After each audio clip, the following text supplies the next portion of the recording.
تو این ویدیو میخوام در مورد نحوه جدیدی از ورود به معامله صحبت بکنم.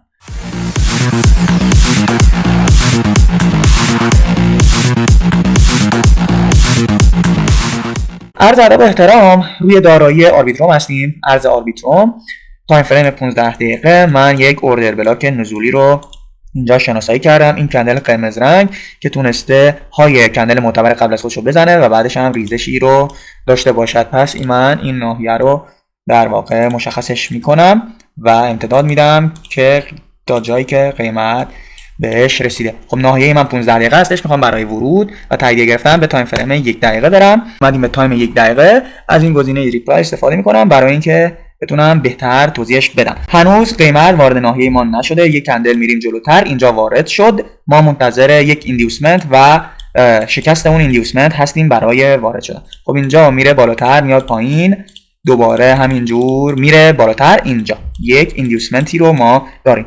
آخرین ایندیوسمنت ما در واقع این کندل قرمز رنگ هستش. هنوز قیمت این رو نزده. اینجا میاد ایندیوسمنت رو میزنه، چنج آف کاراکتر صورت میپذیرد و ما الان منتظر چه اتفاقی هستیم؟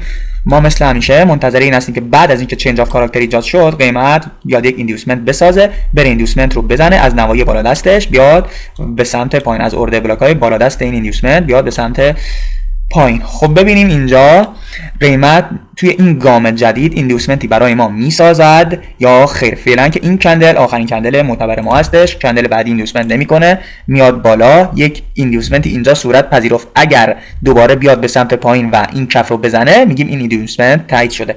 میریم جلوتر، اتفاقی نمیفته. میاد پایین، هیچ اتفاقی نمیفته. هیچ اتفاقی تا الان نیفتاده. پس فعلا آخرین جایی که ما داریم این چاک هستش. ایندیوسمنتی ایجاد نشده فعلا هنوز برای ما. من شماتیکشو هم بکشم. این چاک ما هست که انجام شده ولی ایندیوسمنتی اینجا ساخته نشده که قیمت بیاد ایندیوسمنت رو بزنه و از نواحی بالا دستش سفارش برداره. کماکان میاد پایین، دوباره فعلا داره رنج میزنه. ایندیوسمنتی رو برای ما نساخت و اگر بره و این سقف رو هم بزنه، اگر این سقف رو با کلوز کندل بزنه دیگه کلا این چاک برای ما فیل میشه. این چاک رو میگیم چاک فیک و دوباره باید منتظر شکست ایندیوسمنت و دوباره چاک و همه اون اتفاقاتی که توضیح دادم باشیم. فعلا توی این رنج ما یک کردیم. ببین از اینجا تا اینجا. خب میریم جلوتر، میریم جلو و اینجا چه اتفاقی افتاد؟ اینجا اومد و سقف ما رو سویپ کرد ولی نتونست کندل ببنده. میریم جلوتر. خب برگشت اومد پایین، نتونست اینجا کندل ببنده. وقتی این اتفاق میفته یک جذب نقدینگی ایجاد شده است. ما هدفمون از این که میگیم بعد از اینکه چنج آف کاراکتر رخ داد حتما یک ایندیوسمنتی ساخته بشه و این ایندیوسمنت زده بشه و نواحی بالاترش سفارش برداره، این هستش که اینجا یک جذب نقدینگی رخ داده باشد. یعنی در حقیقت ما میخوایم قبل از اینکه ورود کنیم یک جذب نقدینگی صورت گرفته باشد. اینجا خودش جذب نقدینگی صورت گرفت. پس یک دور جذب نقدینگی صورت گرفت. حالا ما میتونیم ورود کنیم. به چه شرطی؟ به شرط که چنج آف کاراکتر رو ببینیم. توی این گامی که اومد به سمت بالا و بالاترین هایی رو فعلا ساخته، یک ایندیوسمنتی پیدا میکنیم که اگه اون ایندیوسمنت شکست بخوره به عنوان چنج آف کاراکتر در نظرش بگیریم. خب از اینجایی که اومده بالا و اومده به سمت پایین ما چه اتفاقی رو میتونیم اینجا ببینیم؟ ما یک ایندیوسمنتی رو در واقع روی این کندل سبز رنگ میبینیم. حالا اگه قیمت بیاد این ایندیوسمنت رو بشکنه به سمت پایین، ما میتونیم از اوردر بلاک هایی که توی این گامی که میسازد پیدا بکنیم برای ورود. حالا ببینیم این ایندیوسمنت شکسته شده است یا نه. ببین اینجا ایندیوسمنت ما به سمت پایین شکسته شد، حالا چه با شادو چه با بدنه. خب اینجا که اینو میشکنه ما باید یک اوردر بلاکی پیدا بکنیم. اوردر بلاکی که شرایط اوردر بلاک بودن رو داشته باشه، یعنی کندل قبل از خودش رو لیکوید کرده باشه، FVG رو داشته باشه و مومنتوم خوبی داشته باشه دیگه. خب اینجا توی این قسمت ما چه اوردر بلاکی رو می‌بینیم؟ این کندل قرمز رنگ رو ببین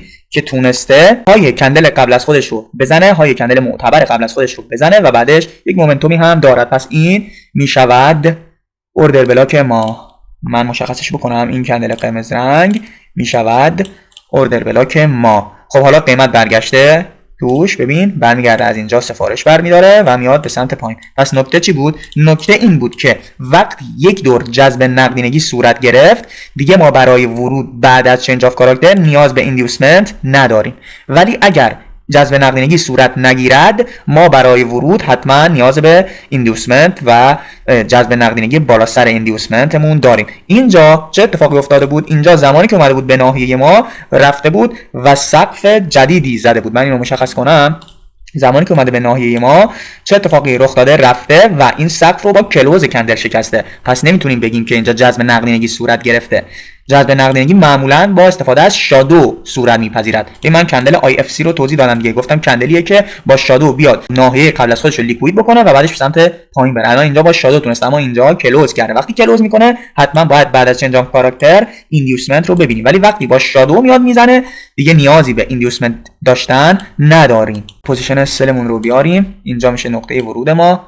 حد ضرر واقعی شما، حد ضرر مطمئن شما باید بالا سر این شادو باشه، ولی خب میتونی اگر ریسک پذیر هستی بالا سر ناحیه اوردر بلاک خودت بذاری، ولی خب من میذارم اینجا که مطمئن باشه.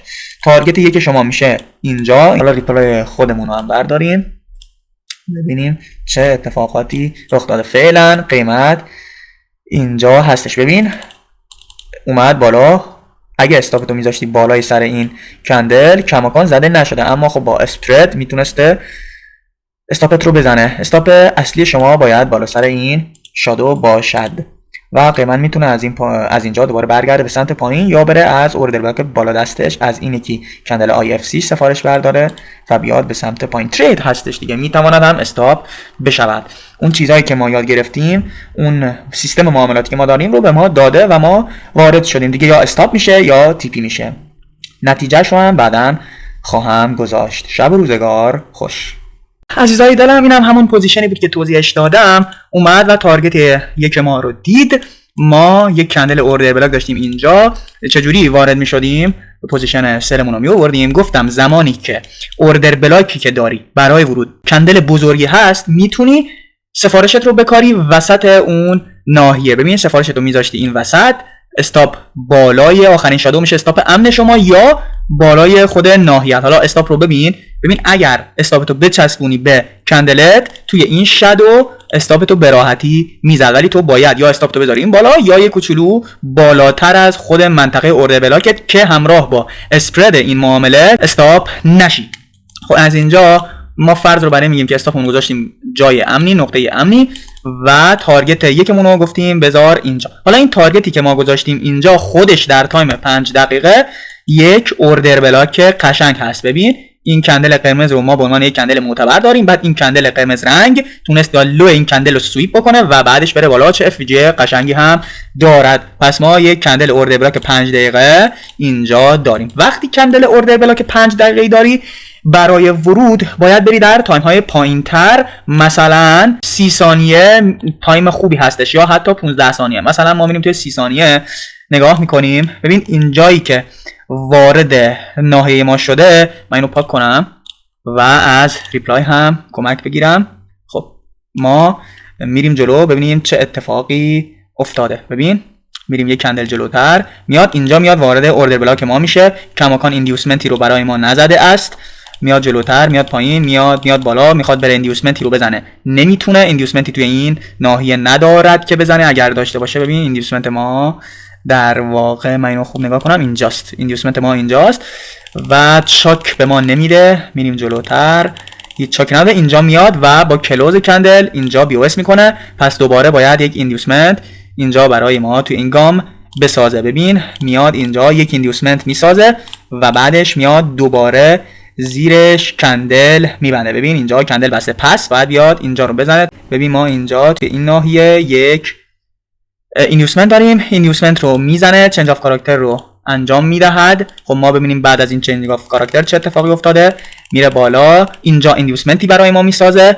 ناحیه ایندیوسمنت رو اگه خوب نگاش بکنیم شود اینجا رو اگر بشکنه بیاد به سمت پایین تر، توی نواحی اوردر بلاک پایین دستش میتونیم تریدی رو انجام بدیم. میشکنه میاد پایین توی اوردر بلاک ما. اینجا یک اوردر بلاک پیدا میکنیم. این کندل قرمز رنگ اوردر بلاک شما هست. میاد فعال میکنه پوزیشن شما رو و میریم جلو. یک کوچولو سرعتش رو ما بیشتر بکنیم. میریم جلو، برای خودش اینجا رنج میزنه و شروع میکنه به سمت بالا رفتن. فعلا در سود هست پوزیشن ما و میره جلو دیگه. الانم که اینجا هستش، اینم این پوزیشن ما از اینجا این بار وارد پوزیشن بای شدیم. پوزیشن بای رو میارم از اینجا. ما چون کندلمون زیاد بزرگ نبود، از همین ابتدا استاپ زیرش، تارگت اگه تا همین الان نگاه کنیم، تا همین الان معامله ما آره 6 رو به ما داده است. حالا تارگت رو توی تایم 5 دقیقه یک اوردر بلاک مخالفش میتونی در واقع پیدا کنی. مثلا اینجا خودش یک اوردر بلاک هست، یا این کندل قرمز رنگ خودش یک اوردر بلاک هست که فعلا اومده توی این کندل قرمز رنگ ما. امیدوارم خوشت اومده باشه. خیلی ویدیوی خوبی بود، لایف تریدی بود که گفتم بذارمش برای شما و ببینید که چیزایی که یاد دادم در لایو مارکت هستش و روی دارایی‌های مختلف من مثال میزنم، هم کریپتو هم فارکس و جفت ارزها. امیدوارم خوشت اومده باشه. شب و روزگار خوش.